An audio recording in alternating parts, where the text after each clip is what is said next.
আমি বলেছি পুলিশের কাছে 9% কিছুক্ষণ আগে ছাত্রদল সভাপতি আপনাকে নিয়ে একটা স্ট্যাটাস দিয়েছে, আপনি এসে দেখেছেন? আমি দেখি নাই, আমি শুনেছি। এখন পর্যন্ত যে গণমাধ্যমে যে নিউজগুলো এসেছে জুলাই নিয়ে আপনার মন্তব্য, এটা কি আপনি মনে করেন যে কাটছাট করে প্রকাশ করা হয়েছে বা এরকম কিছু? অবশ্যই কাটছাট করে।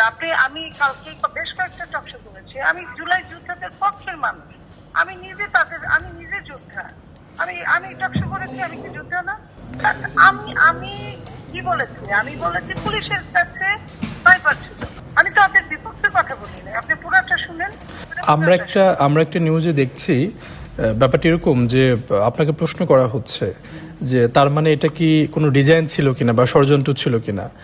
আমি যে ষড়যন্ত্রটার কথা বলেছি যে সেটা তো এই জুলাই যোদ্ধাদের বিরুদ্ধে ষড়যন্ত্রের কথা বলেছি। আমি তো বলি নাই যে তাদের পক্ষে ষড়যন্ত্রের কথা বলেছি। স্নাইপার নিয়ে যে গুলির কথা হয়েছিল সেখানে আপনার আসলে প্রপার ব্যাখ্যাটা যদি একটু বলতেন। আমি প্রপার ব্যাখ্যাটা বলেছি যে পুলিশের কাছে স্নাইপার ছিল না, কিন্তু অন্য কারো কাছে ছিল। কার কাছে ছিল আমরা জানতে চাই।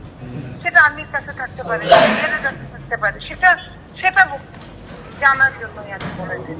এটা আমি জানি পুলিশের কাছে ছিল না। বাংলাদেশে তো ওই সিস্টেমটা নাই, আমরা তো দেখি শুনিনি কখনো যে এটা আসছিল। আমি এই কথাটাই বলেছি, সাধারণ কথা বলেছি। ষড়যন্ত্র করে আমাদের ছেলেগুলাকে কারা মেরেছে, এই জিনিসটা এটা আসলো কিভাবে, সাধারণ হাতে কিভাবে পৌঁছলো, আমি এই কথাটা বলেছি।